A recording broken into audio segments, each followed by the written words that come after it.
大家好，晚上好。今天我们开始中国人和犹太人之间的对话。So what's the Chinese-Jewish conversation? Yeshiva is a Jewish university committed to our sacred ancient traditions. Yet since the day of its founding, YU has been outward-facing to engage with the world around us under the rubric of Torah Umada. In the 21st century, the world has become a lot smaller as global networks and connections abound.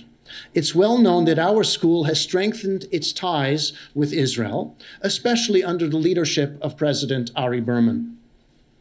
But YU, as a global center of Jewish studies, is making other connections. A special such connection is with China, the Chinese people, and their ancient traditions. Over the past 3 years, I've taught an annual course by Professor Fu's invitation at Shandong University, and I've seen firsthand the connections between our traditions. YU also has a growing population of Chinese students, especially at the Katz School. Our Chinese-Jewish conversation creates a welcome space on our increasingly diverse campus. Just last week, we celebrated Chinese New Year in this very room and sang songs from home together. This evening as well, we extend a special welcome to our Chinese students. 非常欢迎亲爱的中国学生们，很高兴你们参加我们的会议。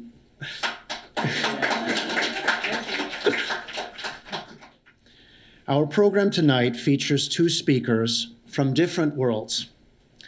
But these worlds actually have much in common.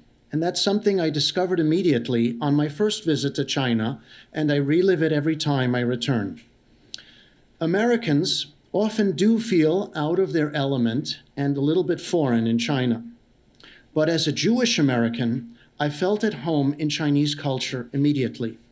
It's very easy for me to speak with Chinese people, despite the language barrier, and we do understand each other immediately because we share core values.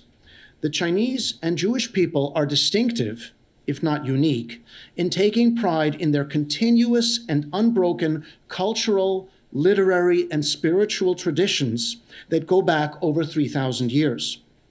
Ezra HaSofer, Ezra the scribe, and Confucius, Kongzi, were roughly contemporaries. Just as the rabbis praise Ezra for his role in canonizing scripture, Confucius is traditionally credited with the crystallization of the Wujing, the 5 classics, the venerated ancient texts of the Confucian tradition. Much like the Jewish people, the Chinese revere their ancient traditions embodied in the classical texts, and these texts became the subject of commentary and study, just like the Bible and Talmud. The United States is a new country, a youthful culture, always looking forward to the next generation, celebrating innovation and the future. Judaism, however, teaches us to respect our elders and ancestors, to dwell upon the past and even relive it. America is founded on individualism, liberty, pursuit of happiness, self-fulfillment.